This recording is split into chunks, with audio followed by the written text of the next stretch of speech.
Hey, welcome to Playing for Keeps, the show where we take a deep dive into emotional intelligence, sex, love, adult attachment theory, mental health, therapy, and everything in between that creates great relationships. Your host, DJ, is a certified life coach and emotional intelligence practitioner. She's here to be of service to all the listeners interested in love and relationship. Now, here's your host, DJ.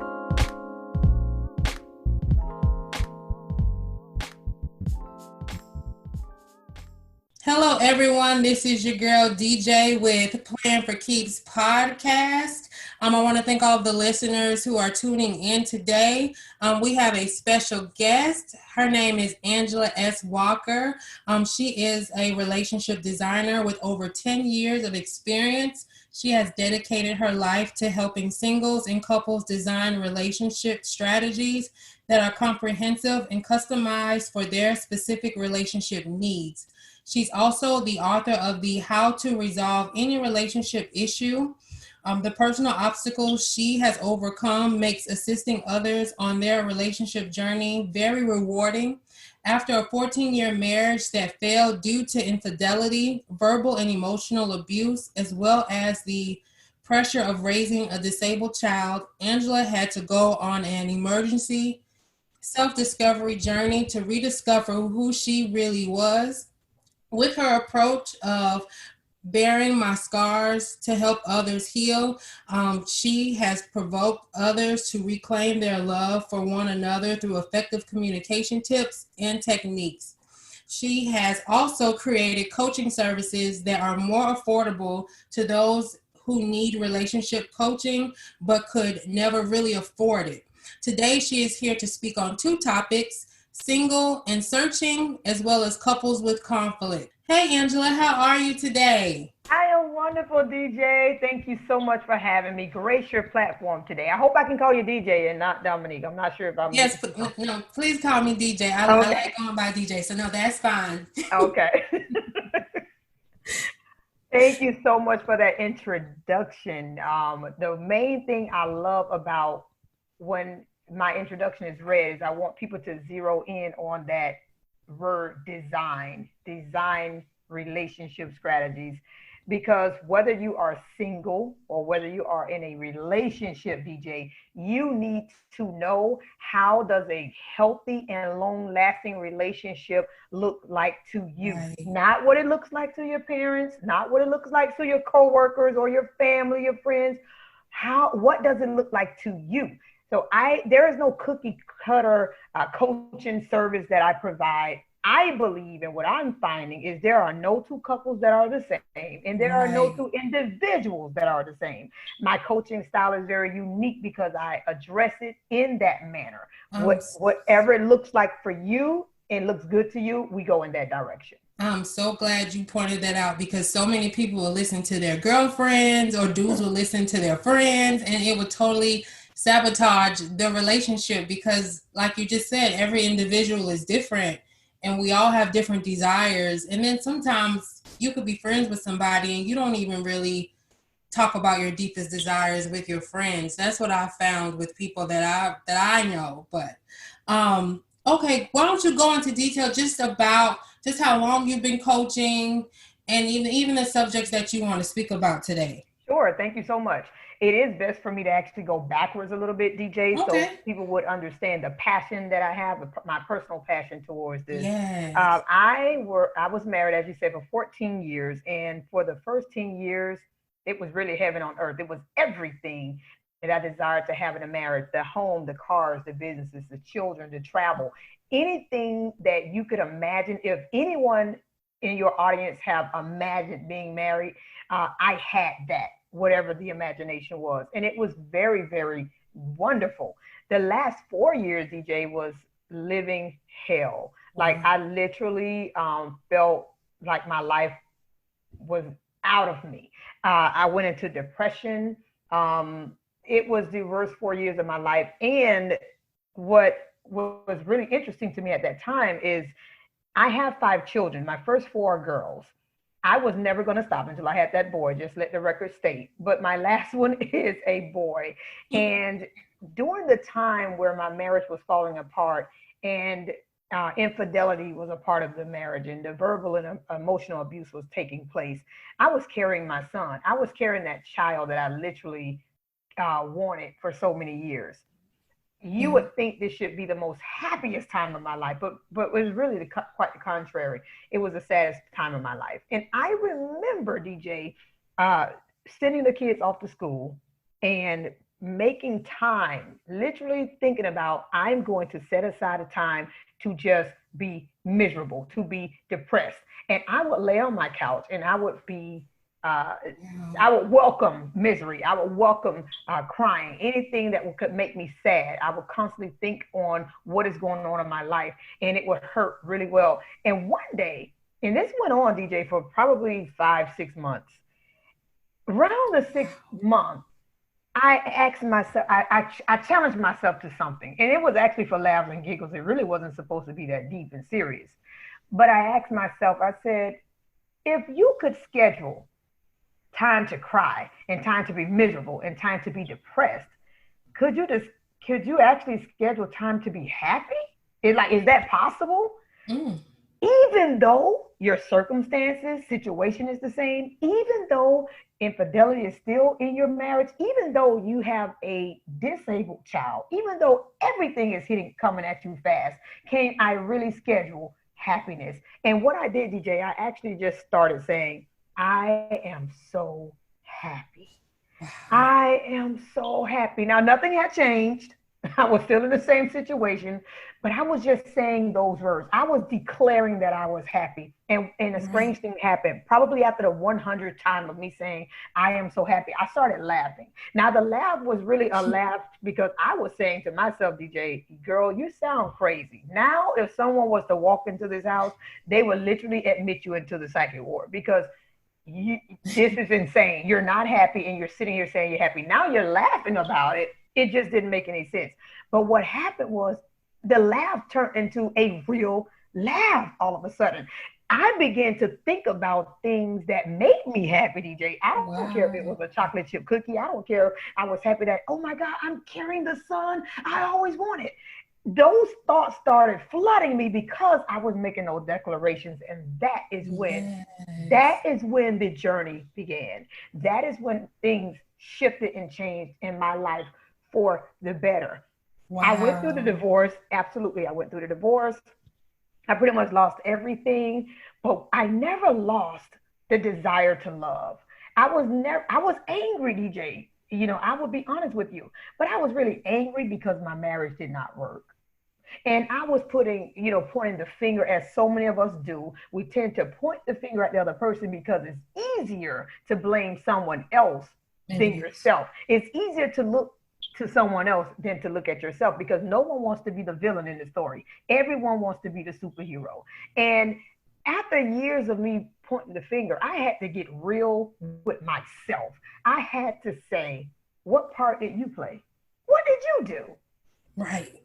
This brings me to me knowing at that point when I had my disabled child, I threw everything I had into that situation. She was born with cerebral palsy. I became an unlicensed nurse, so to say. I learned everything there was to learn about her condition, DJ. I threw everything I had into her condition, but on the flip side, I totally neglected my marriage. I totally neglected the intimate part of my marriage. And I'm talking sexual part of my marriage. I neglected the emotional part of my marriage. And I am in no way condoning infidelity. Don't get me wrong. But I am saying we have to learn to look at ourselves. We have to learn to see the role we played in any situation. Understood. This is why I have that motto, DJ, to say bearing my scars to help others heal, because I am the type of relationship designer and coach that I would bear my scars to help your relationship heal, to help your relationship thrive, to help to salvage your relationship, to help singles find their Mr. and Mrs. Right. I am not ashamed of where I come from. I want to use that to help others. Right. Wow. Just I want to interject real quick. The affirmations that you said, the words I am, what is the saying? I'm trying to remember it. It was I just am in my, happy. I am so happy. yeah, I am happy, but the words that follow I am follow you. Like Yeah. that's something that I live by, and I use I am for everything. And the shift, like you just said, there's just that shift that happens when you really start believing in the words that you say behind I am. There's a lot of people who say those are the two most powerful words in the world. So I'm glad you pointed that out. And I also can relate to you as far as having a disabled child. My son is a double lung transplant patient, Mm. and I know about being that Yes. unlicensed nurse and having to put all of your worry and your care onto that child, and to make sure that they survive and they thrive. So, ooh, I'm so kudos to happy you. that you did mention that, because a lot of people that they don't walk in our shoes may not understand that, may not understand the gravity of that, may not Yeah. understand that how can you neglect something over here? Don't you know how to balance it? Well, at the It's moment, because of that when it's maternal instinct that we have, right. you give it all over there. And when it's new too, it's hard, especially when you're in a situation like that. You're facing those doctors and those nurses. That's supposed to be in their eyes that it is the number one priority. And when you get used to the situation, you can balance it. But in the beginning, it's hard. Very It can be difficult. it's very hard. So It no, is. it's whew, I Yeah. commend you, and then even for you to even see that you can balance it, because a lot of people will still look at the situation and be like, well, that situation is way more important than balancing the relationship, which it can be in a lot of ways. But if you want it all and you believe you can have it all, then you will learn to balance it all. Absolutely, DJ. Listen, when people talk to me that way, I often move it and shift it out of the lifestyle of a disabled child, because they can't really identify with that or Right. relate. However, I take it into what a lot of us can relate to. A lot of us are business owners. A lot of us are chasing dreams. A lot of us Right. are doing those things. You could build an empire. You could leave a legacy. You can do whatever you want. But at the end, if you have no one to share that legacy with, if you have no one to be next to you while you have that empire built, you're still lonely at the top. You're Right. still lonely. I often teach you have to balance, because it is the fulfillment of life to have it all. You really can have it all, but you have to know how to set things up in order. And I teach that a lot. When I move now into the singles and the couples who I adore, because let me tell you something, I am just simply a loveaholic. I love love. I want your love to work. That is it. I love watching weddings. I love watching proposals. I'll sit down and watch couples do anything, because I love that. It's the greater example of a home. I believe that we can flood our homes with true love, that we could have less disasters and less devastations in our schools with our children. I Right. believe in the streets that we'll have less things that are happening that are traumatic in our streets, because our children will have examples of what love is or what respect is in the home. So it is very personal for me. It is very personal for me for your relationship to work, because it is a bigger picture here. Now, the Right. main things, let's talk about our couples first. As Okay. a designer and a coach, there are many reasons why relationships do not last, but I'm finding there are four real common ones that I'm running into, and what those are is a lack of commitment, lack of effective communication, lack of trust, and lack of intimacy. Now, when we talk of lack of commitment, that could sound real crazy, DJ, because you're saying, well, two people are together, how can they be, so it can be a lack of commitment. Well, it can be. Sometimes I'm finding that one person is really not committed as the other, or both are not committed. When things happen in the Right. relationship, when issues raise their ugly head in the relationships, a lot of people bail out, and you bail out quickly because you're really not as committed as you thought you was. As long as everything is Mhm. going well, we tend to be able to mesh well. But when trouble comes, this is when you realize who's really committed to this relationship or not. And I am not saying that you have to prove that you're strong and all of that. What I am saying, even if it's an issue you cannot handle, seek help. Seek help, because if you're committed, you're committed. One of the other things I mentioned is that Right. effective communication, DJ. Communication across the board, and we all know that. We're all talking. We are communicating, but are we effectively communicating? There's a joke I often tell. There's a wife that told her husband, honey, every time our neighbor he leaves to go to work, he kisses his wife and he tells her he loves her. How come you never do that? And her husband replied, well, how can I, honey? I barely know the lady. You see, she was communicating, but we know that's not what she meant. She left out couple of words and it twisted the entire conversation. She really was trying to say, how come you never do that to me? Because she never said to me, he thought she was talking about the next door neighbor. Effective communication is very vital to our relationships, but it's destroying so many of our homes. Lack of trust. DJ, this doesn't mean someone in that particular relationship broke trust. Many times when I'm finding the trust issue happened prior to this current situation. So someone, in other words, brought distrust into this relationship. I often say, he is not him and she is not her. We can solve a lot of issues by just recognizing that and realizing I cannot hold you to what someone else did bad to me. This is another situation. This is a new relationship. Lack of trust is destroying it a lot, and lack of intimacy. Intimacy goes beyond the bedroom. Intimacy is that emotional part of the relationship. What's intimate to me, DJ, could not be intimate to you. When we make the mistake of thinking our significant other, our partner, whoever we want to name them, that they should receive love the way we receive love, this is the mistake we make. To me, it could be intimate to me that you can help me in the kitchen slice up some onions when I'm cooking dinner, when I'm preparing dinner. And to him, intimacy may be me watching a football game.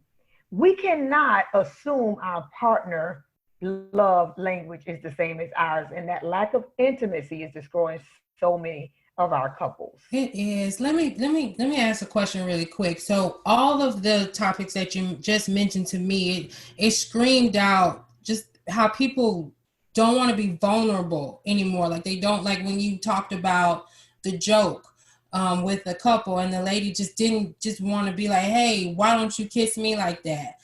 How do you help couples who come to you and the problem is communication, and it's because they don't want to be really open with what they really want?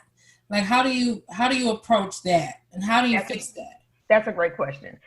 Whenever the initial intake is what I always make a lot of things clear with clients, and I would say this for anyone, even if it's a friendship, if any relationship you enter into, there should be some type of expectations talked about. One of the things that I often put up front, DJ, is if I'm going to help you, if I am going to be your coach, Angela, you cannot hide anything from me. You have to be open and honest if you want me to help you design this healthy and long-lasting relationship. If you omit things, I'm going to be coaching you based off what you're omitting, based off what you're telling me. In other words, if you've omitted, I'm not coaching you based on that. But that could be a pertinent information that could help us go a little bit further in the relationship. I put that out there up front, and I'm making it real short and condensed for your audience, but we go into detail. I let them know how vitally important. It's not about you embarrassing yourself. It's not about you embarrassing your partner. It is not about you exposing yourself. These are conversation, unbiased conversations. I am a professional. I don't go off and go and tell your business what you're going through. So we make all of that clear up front. But anytime someone is coming to you with half truth, half information, how could you really properly coach that person? It's impossible. It'd be really hard. It'd be hard, and I think it's impossible in relationships too, because people come with half truths, like, or they'll be really passive aggressive, like they expect you to understand what they want within passive aggressiveness. So I know a lot of couples deal with that too, and then they kind of don't even understand that they're sabotaging their relationship by doing it. So Absolutely. So I was just wondering, like, when couples come to you that way, how do you make it clear to a person that if you can't be vulnerable with your partner on what your wants are, then it's not going to work. You know what I'm saying? I absolutely understand what you mean. It's a big problem, but here's how I address it, and here's how we get through that. Initially, just as I said to you, I make that point up front. We have to be honest. Then I talk to it. This is a couple that we're talking to. I would often get asked for permission to talk on the side. In other words, I would talk to the husband, talk to the wife, right there, all of us together, and say, if there's something you want to talk about, reveal, is it okay for your significant other to email me without having it as a group email? Because when I coach my couples together. So whatever correspondence is going out together. But I ask this permission because, number one, I cannot assume that any woman wants me to talk to her man on the side. You understand? So I make sure that I get this permission up front. But there are a lot of times when I say that up front, I've not had one client, DJ, tell me no. And what happens is they will email me on the side and they'll talk to me about something that they're probably ashamed of. They probably haven't told their partner the secret that they're holding, whatever the case may be. And they will email me so we can together approach the situation. Sometimes it is not about someone trying to hold something from you. They just don't know how to talk to you about it. Right. So having that mediator, a professional mediator like myself, it makes it easy. So that's how we tackle it. That's how we go forward. And I haven't been unsuccessful yet. Gotcha. Okay. Now, awesome. Let's move to those singles. My singles, I love them. My singles, because they have their own set of issues, A lot of times, especially during this pandemic, they're feeling like, they're feeling like, I want to go out and date, and now I can't go out and date. And if I do date, I don't know if you have the coronavirus. It's so much that they're going. It is so much that they're going through. But the main thing that I'm noticing with the singles is they say they want a relationship, and I know that is true, but a lot of times they say they are ready for a relationship, and that is not true in most cases. And here's what I mean, DJ. When I ask someone, okay, what does a healthy and long-lasting relationship look like to you? I get a long pause. I get stuttering. I get, wow, I never thought about that. I never really knew how to put that in words. Excuse me, I'm sorry.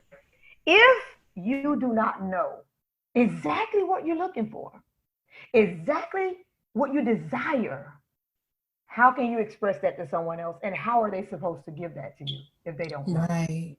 So we work through that. With my singles, we work through that where they have to break it down. We do a deep dive into them and we find out, what do you really want? Omitting your parents, omitting your friends, omitting that, because a lot of times we think we want something based off our family history or based off what our friends have, or even worse, based off what we see on television. I was just about to say the Hollywood movies. Yes. I think I talk about that every other podcast on how the Hollywood is just damaging the relationship. Seriously, you are absolutely correct. You listen, people may think we're joking about it and when we're passively talking about it, but this is very serious. Very. It is very serious. We are living in some type of illusion. You have to know, what does DJ want?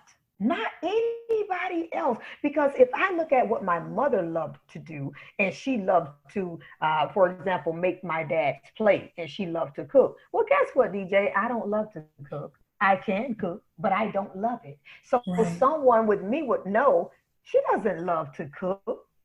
So if you have an expectation to be with me because you think you're going to get all these gourmet meals, you will be disappointed. This is why. They're with me too. So, I'm sorry. is why I I talk to the singles and say, write it out. Write out the things that you're looking for. Write out your relationship no-nos. Write out what you will absolutely not compromise with, because relationship is compromise. Let's be honest. But some things you may never compromise with. You may never compromise with saying you will share your bed with someone else with your partner. You may never compromise, but if you never know that and you've never expressed that, someone could try to introduce that into the relationship. This is why it's so vitally important to know. Another thing is with the singles, they're constantly asking. And before I say what they're constantly asking, DJ, I have a service that's called Ask Me Anything. And what that is you can actually, it's in my Instagram, it's in the bio, and we'll talk about that later. However, the reason I'm bringing it up is because it's going to go into what I'm saying. And I didn't want to mention it and you're wondering, or your audience is saying, what is she talking about? Well, the Ask Me Anything service is where you can schedule a call with me and we can discuss anything you want to talk about pertaining a relationship or your relationship. So I'm saying that to say this.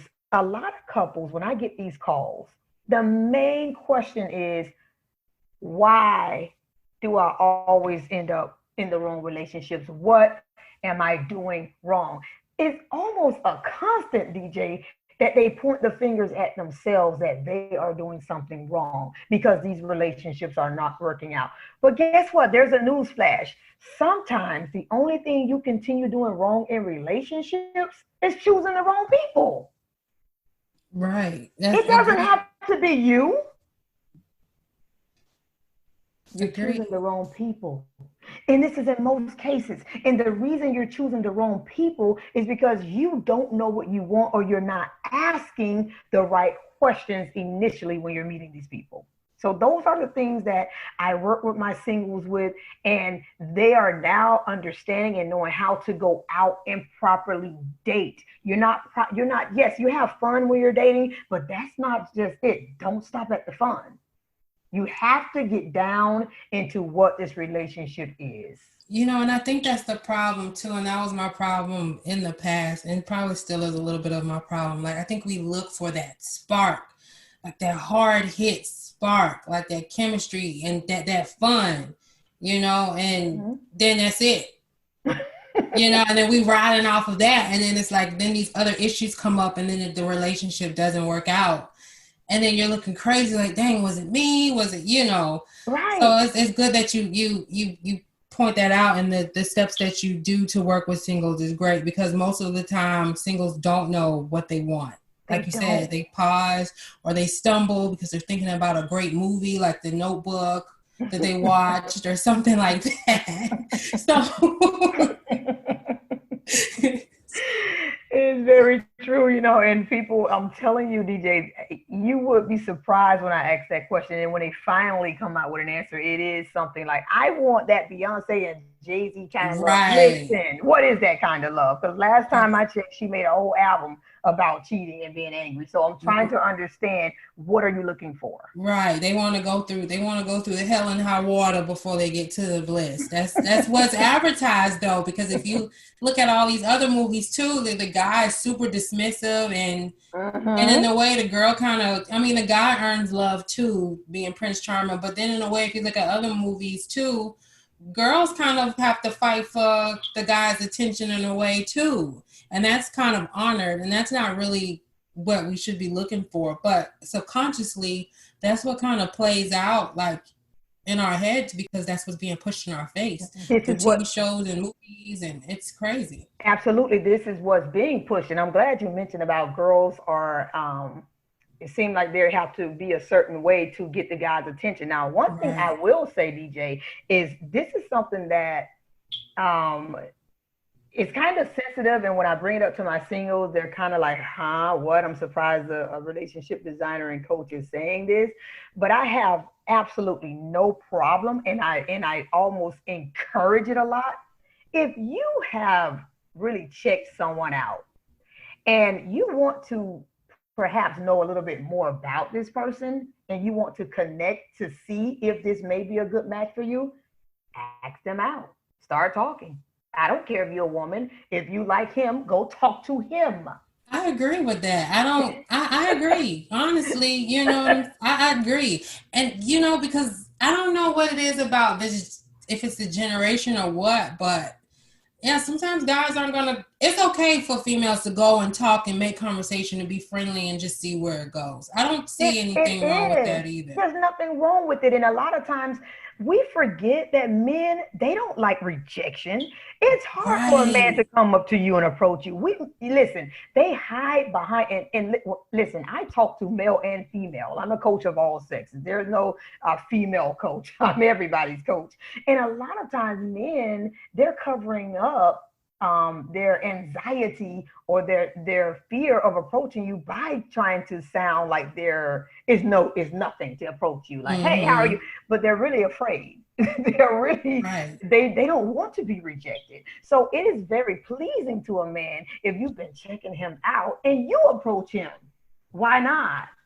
I agree. I don't see anything wrong with it. As long as you don't come off like super thirsty, I Right. don't see anything wrong with it There is either, to nothing be wrong with honest. it. It's actually Yeah. flattering. It's actually flattering. There's nothing Agree. wrong with that. But I love to design those things. I love people to go out and now know what you're looking for. Now, when I wrote the book, How to Resolve Any Relationship Issue, DJ, this is about relationships. And this is not a book that you would just buy and put on your shelf. I'm hearing people tell me this is a book they carry with them. Why? Because I give real life scenarios that most people see themselves in, and I give you Wow. tips and techniques on how to get through these conflict resolutions. And I purposely made the book around 56 pages because I wanted to get to the point and I wanted to get you answers quick. Awesome. Relationship Awesome. conflicts, there we can't run away from it. It is here to And stay, and how you yeah, maneuver through those, how you navigate through those, will be the difference of your relationship failing or your relationship being very successful. very true. Very true. Awesome. Let me ask you these three questions. First question. If you were to go out on a date, name three places you would go out on a date. Number one place I would want to go out is I would want to have a personal conversation. So it would be somewhere like a park where there's less distractions. A lot of times, people want to go to restaurants or movies. Sometimes that's distracting because now we're looking at those that are around us, and now we're watching the movie, and we just walk to the car and we just say our goodbyes. Well, if Right. we go to a park where, of course, other people are there, but it's not as crowded and distracting, the conversations I find are more intimate, and you can get a lot of things out in the air with that person. Another place, believe it or not, that I would go on a date with a person is I would want to go on a date around your family and as many of your family members as possible. And the reason why is because you can learn a lot about a person by watching the family. You can learn a lot about their thought process, their interactions. You can see if they have issues with their parents. You can see if Wow. their family or their brothers and sisters do not like them, or you can see a lot of things just by going around the family. And another place that I would actually want to go out on a date with you is that would be that time where I would actually sit in a restaurant. I made that last because I'm putting these in order, DJ. These are in order, okay? And then Got you. and then I would want to go out and have an intimate meal because I would want to see how you treat others. I would want to see how you treat the waiters and waitresses. I would want to see how your table manners are. I would want to see if you are an alcoholic and you overdrink. I would want to see these things or get in that atmosphere to find out. Got you. Okay. Wow. Okay. Next question. Name three places you would want to travel to. Um, two by yourself and then one with a partner. Ooh, by myself, I think I will actually want to go to Jerusalem. That's my faith.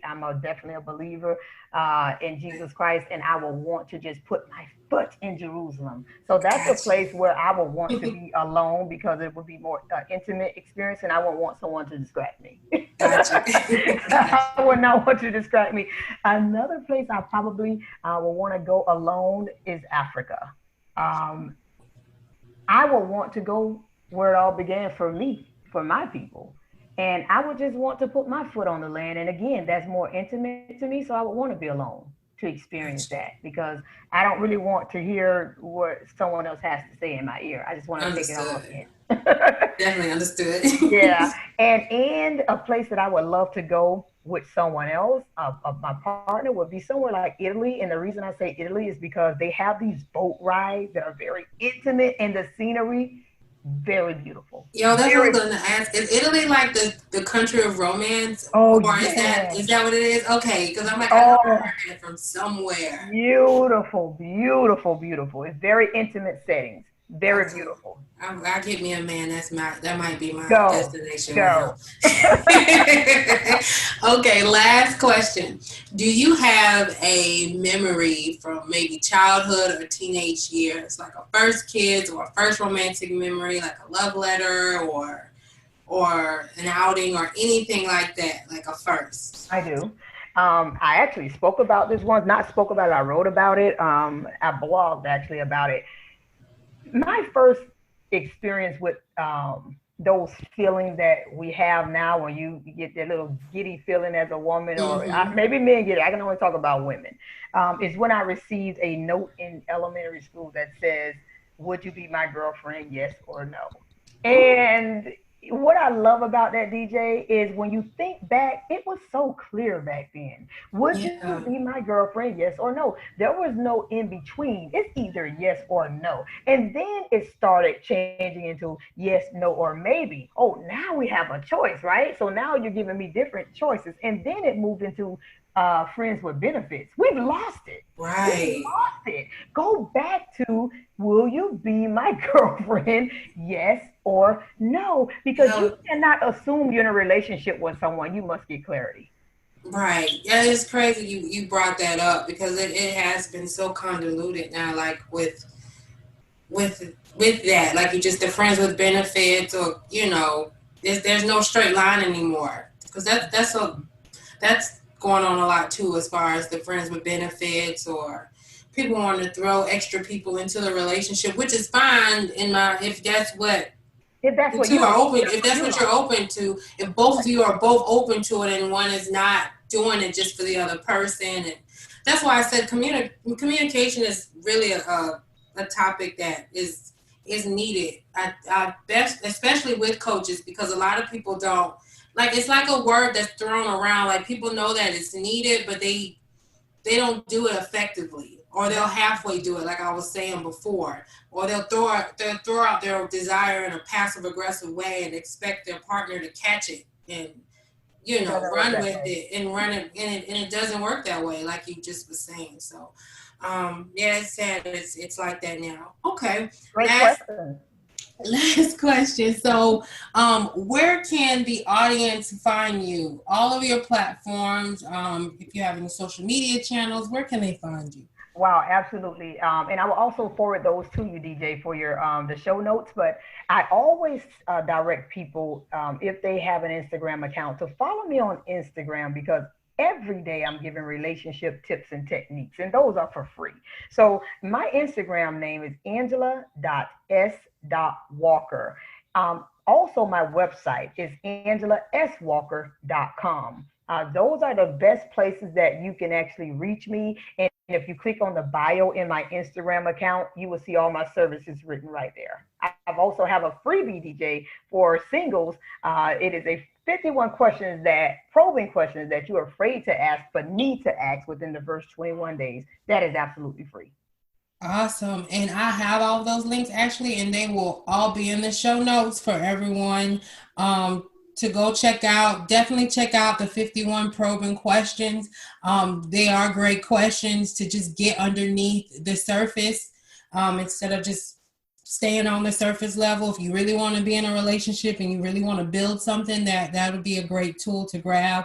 And I want to thank all of the listeners who tuned in today. And Angela, I want to thank you for your time and coming on today. It was amazing. Thank you, DJ. My pleasure. And I loved it.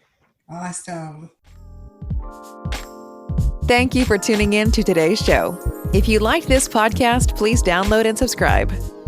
If there's anything you would like to talk about in regards to relationships, or would like to be a guest on the show to speak on relationships or get advice, you can always connect via social media at Playing for Keeps or email DJ at info@p4kdating.com. Thank you for tuning in, and bye for now.